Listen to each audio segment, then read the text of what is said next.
فاعوذ باللہ من الشیطان الرجیم بسم اللہ الرحمن الرحیم الم تر کیف فعل ربک باصحاب الفیل الم یجعل کیدہم فی تضلیل وارسل علیہم طیرا ابابیل ترمیہم بحجارۃ من سجیل فجعلہم کعصف مأکول صدق اللہ العظیم وبلغنا رسولہ النبی الکریم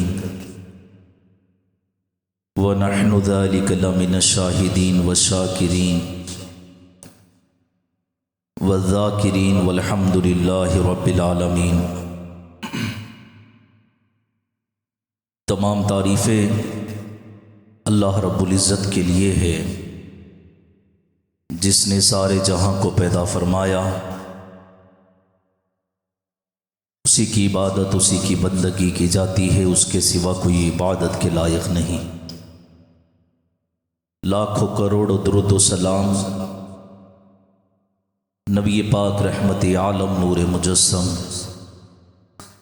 محمد الرسول اللہ صلی اللہ تعالی علیہ وسلم پر۔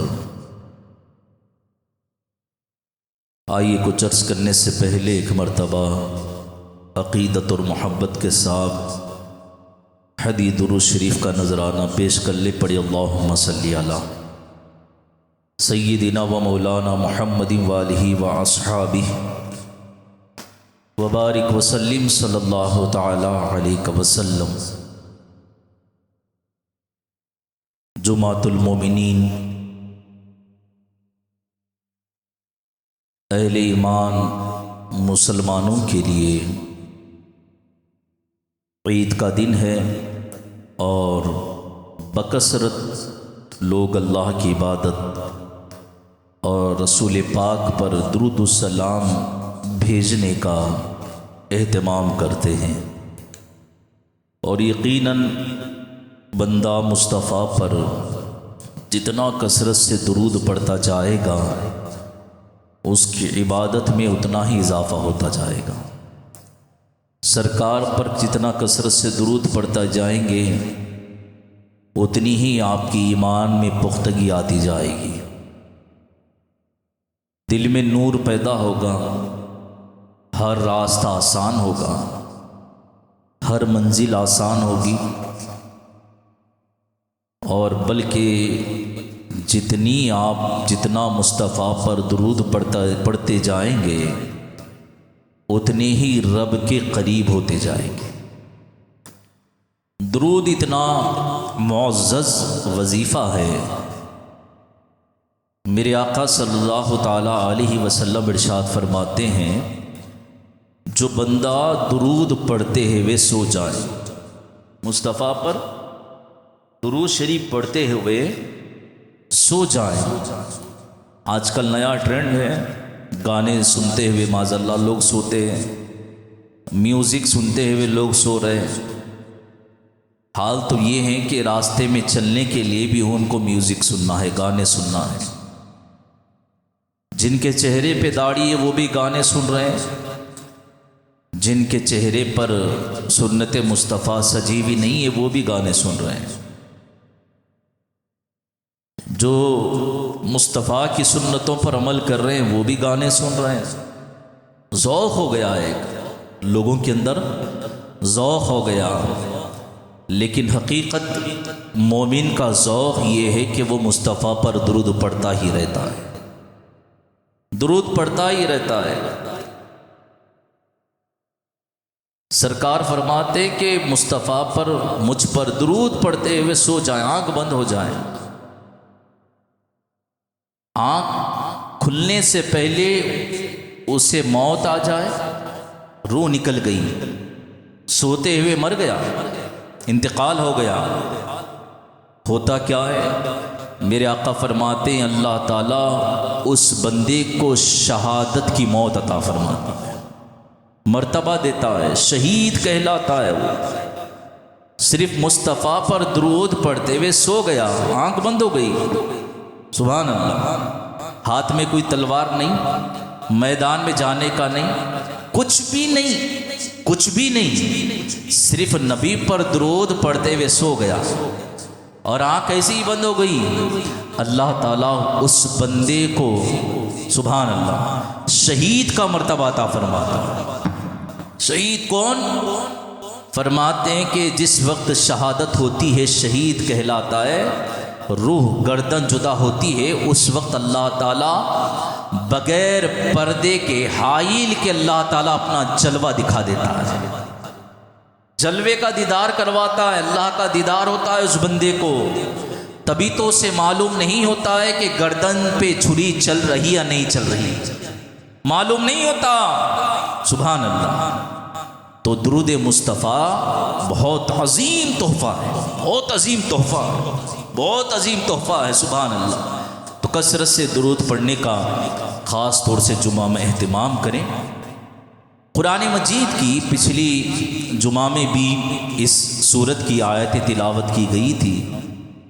اللہ تعالیٰ قرآن مجید میں فرماتا ہے علم تر کیف فعل ربک باصحاب الفیل، اے محبوب کیا تم نے نہ دیکھا تمہارے رب نے ان ہاتھی والوں کا کیا حال کیا؟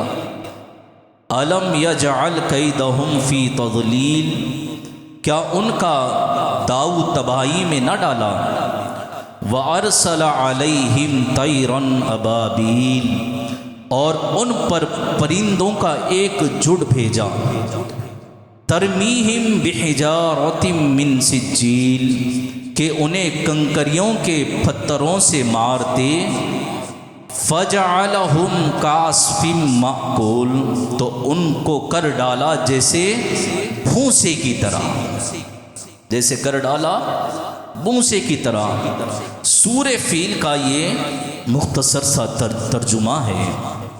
یہ سورہ فیل 30ویں پارے میں فرماتے ہیں کہ اللہ تعالیٰ نے اس سورت کو نازل کیوں کیا، کیا وجہ ہیں، لوگوں کو بتانا مقصد تھا۔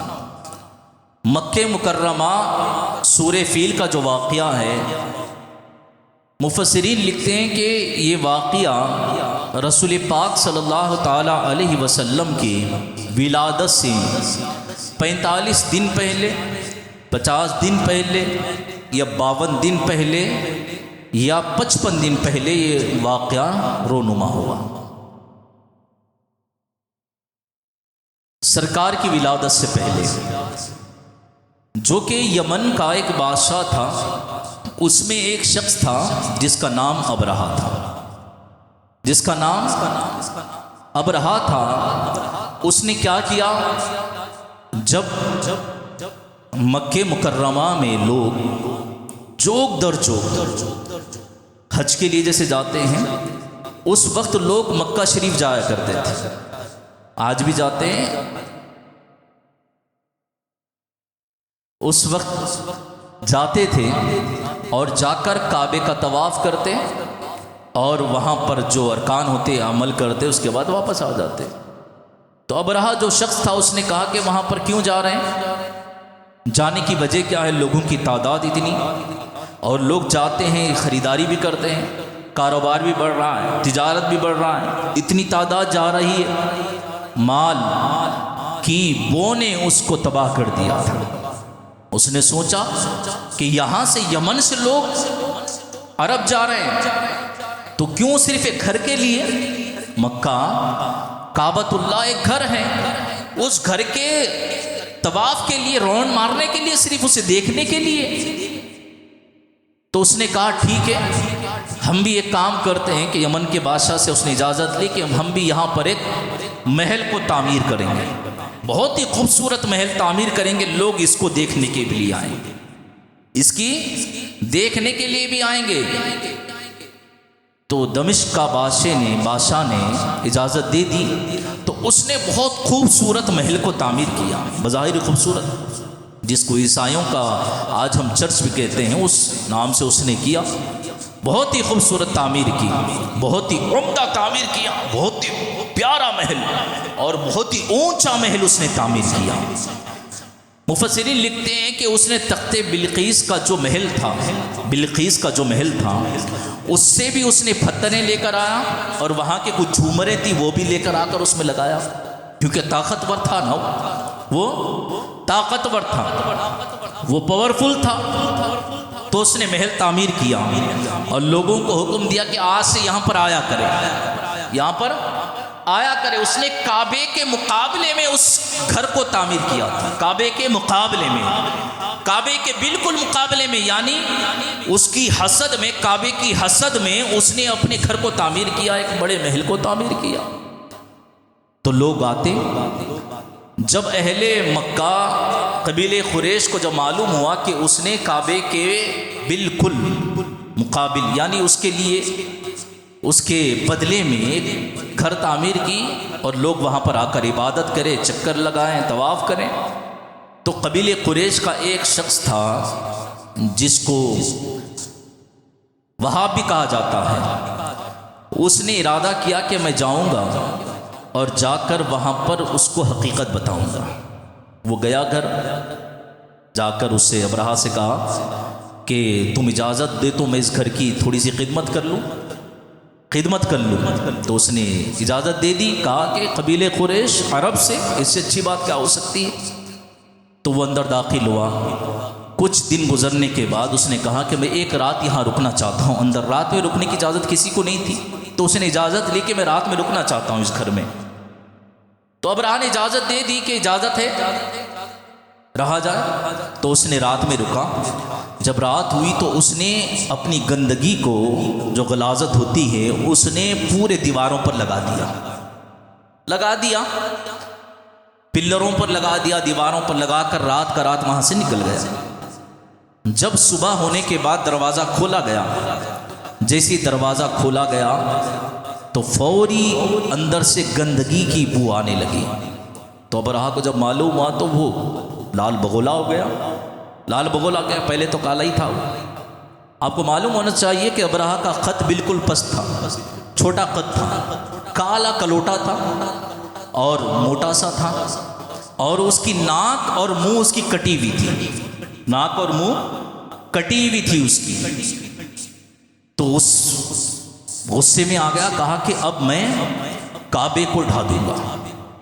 عرب سے شخص آیا تھا، اب میں کعبے کو ڈھا دوں گا۔ تھام لیا اس نے اور دمشق کے بادشاہ کو خط لکھا، کہا کہ میں کچھ ہاتھیوں کو بھیجو، میں کعبے کو ڈھانا چاہتا ہوں۔ تو اس نے کچھ ہاتھیوں کو بھیجا اور اس میں کچھ ایک ہاتھی جو سب سے طاقتور تھا، بہت ہی بڑا تھا، بہت ہی اونچا تھا، بہت طاقتور تھا، جس کا نام محمود کہتے ہیں، محمود کہا گیا، وہ بڑا ہاتھی تھا، اس کو بھی بھیجا اس نے، اور پورے لشکر کو لے کر۔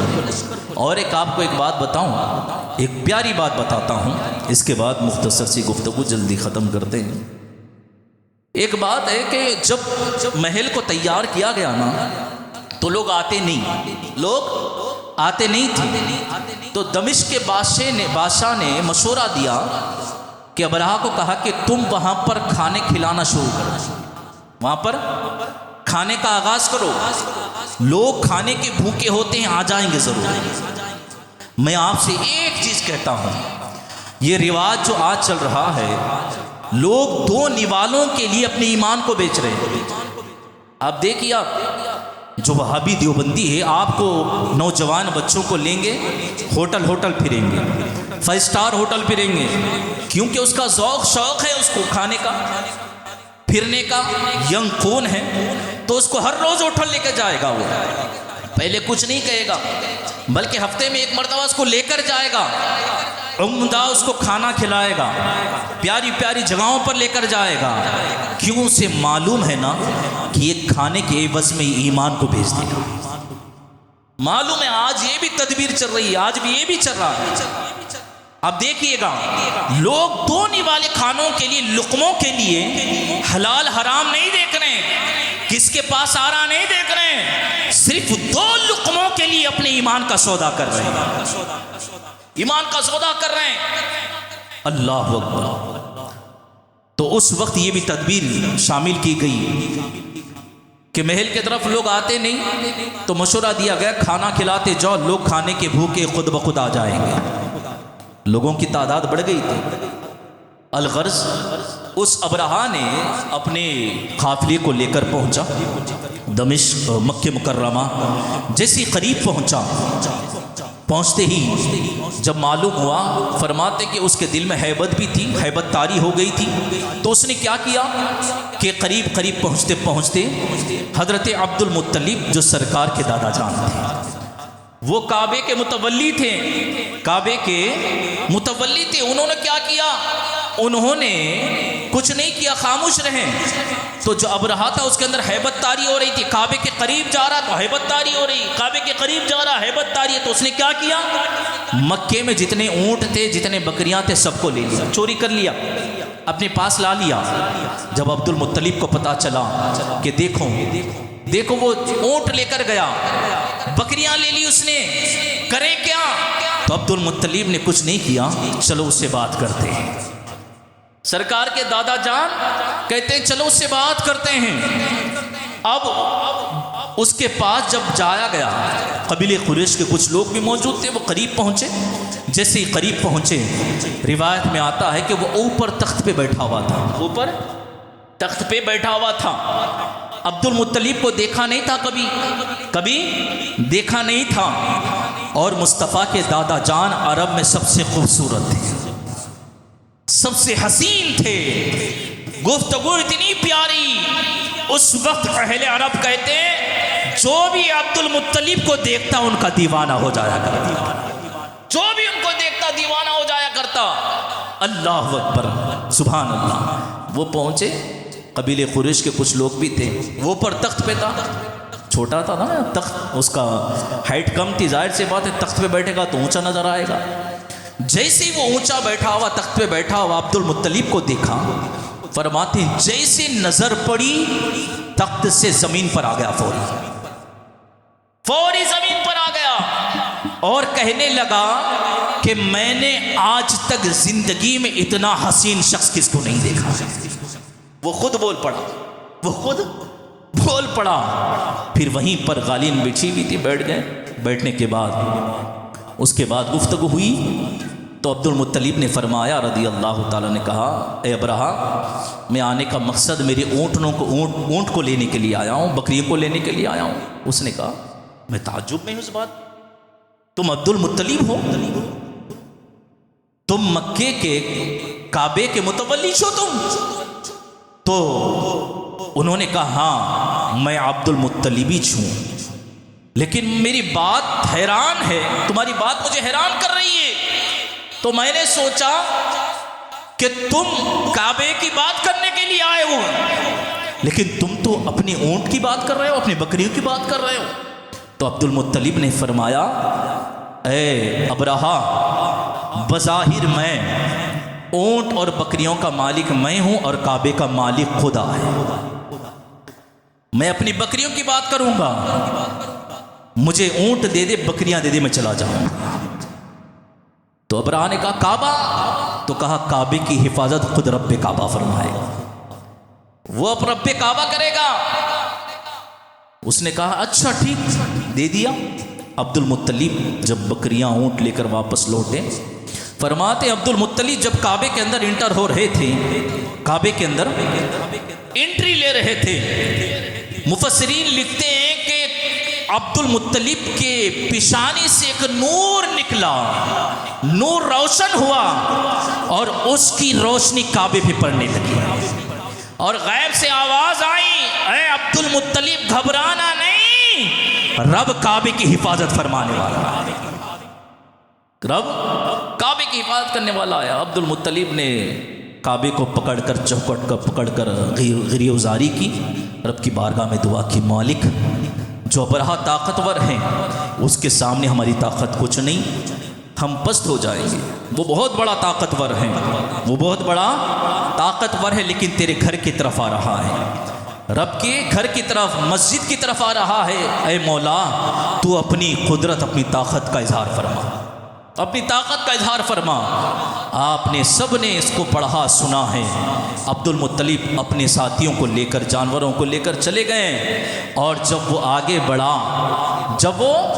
آگے بڑھا قرآن نے واضح کہا کہ کنکریوں کو لے کر کچھ پرندے، جس کو ابابل کہا گیا، ایک منہ میں ہے، چونچ کے اندر ایک کنکری ہے، دونوں پیروں میں ایک ایک کنکری ہے۔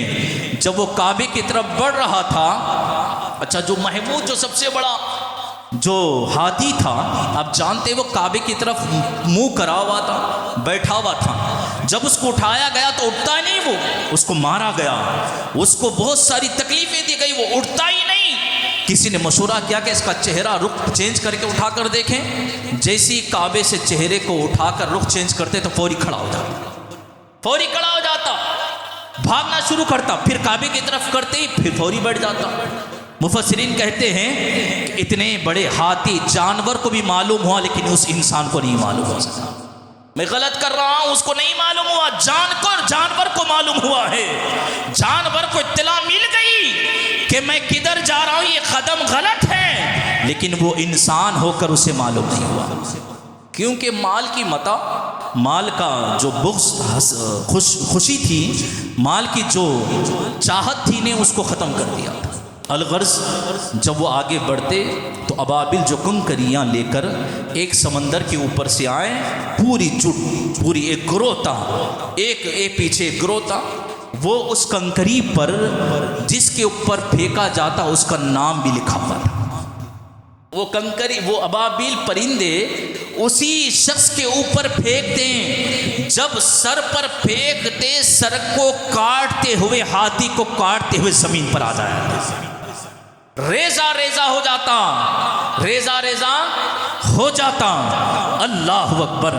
اللہ کی طرف اگر کوئی تدبیر کرتا ہے، مساجد خانقاہوں کی طرف اگر کوئی تدبیر کرتا ہے، شریعت کی طرف اگر کوئی اپنی چالاکی دکھاتا ہے، قرآن نے پہلے ہی واضح کر دیا، تمہاری تدبیر، تمہاری چالاکی اپنی جگہ ہے اور اللہ کی تدبیر اپنی جگہ ہے، اس کا مقابلہ کوئی کر نہیں سکتا۔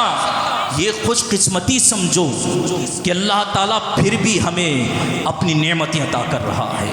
میں ایک ویڈیو دیکھ رہا تھا، ایک ذکر میں دیکھ رہا تھا، آپ جانتے دنیا کا بھی کورٹ ہے، دنیا کا بھی کورٹ ہے نا، وہاں پر بھی لوگ جاتے ہیں۔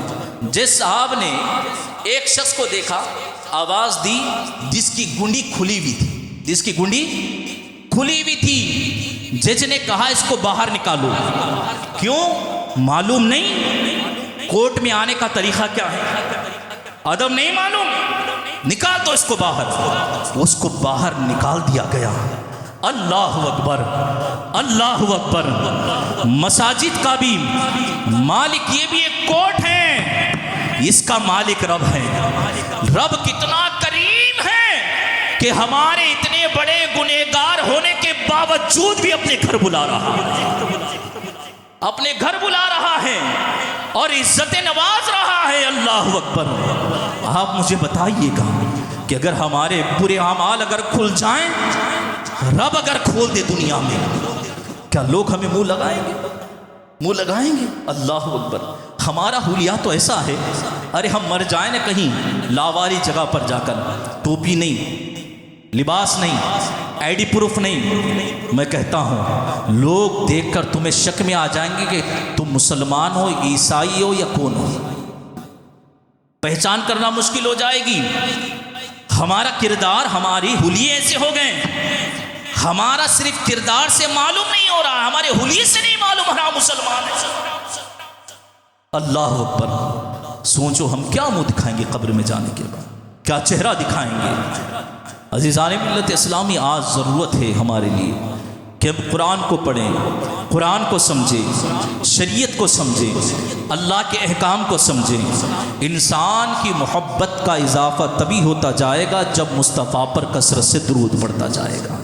شروع میں نے جو جملہ کہا، تو اس کو کثرت سے آپ مصطفیٰ پر درود پڑھتے جائیں، یقین جانیے قرآن پڑھنے کا ذوق بھی ملے گا، عبادت کرنے کا ذوق بھی ملے گا، شریعت پر عمل کرنے کا بھی شوق ملے گا۔ یہ سب چیزیں انسان کے لیے راستہ انشاءاللہ کامیابی کی طرف لے کر جائے گی۔ اللہ رب العزت کی بارگاہ میں دعا ہے، مولا تبارک و تعالی ہم کو سننے سے زیادہ عمل کرنے کی توفیق عطا فرمائے، خوب عبادت اور بندگی کرنے کی توفیق عطا فرمائے۔ وما علینا الا البلاغ المبین، جو حضرات سنت ادا نہیں فرمائے وہ سنت ادا فرمائے۔